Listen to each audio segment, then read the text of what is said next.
Well, just going to tell you that it's pretty clear that this was a tornado.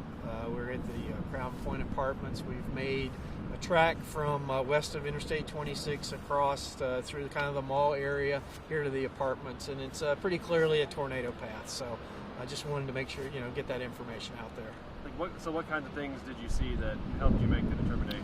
Sure, there's a couple things that I think I mentioned earlier in some of our spots that we look for very focused, intense damage, and we definitely have that, particularly here at this apartment complex. And we also look for trees or debris that might be blowing back the opposite direction of the storm, as well as what's called a convergence in the damage path, kind of a blowing together. And here at this apartment complex, we had some very intense trees right next to each other, literally blown almost together. So it was a very clear indication that there was a tornado with this storm. Can you say how strong the tornado was yet? Not at this point. We're still evaluating that. In fact, have not finished the final track yet, but we'll be announcing that later on today. All right.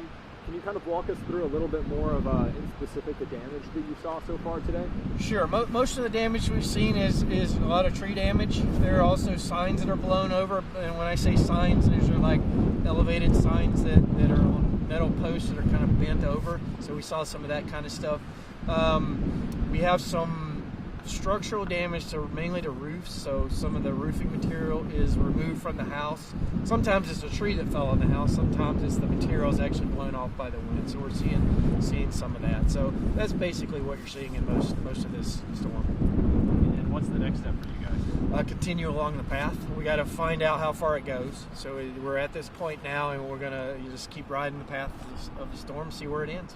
Have you guys where have you been seeing reports?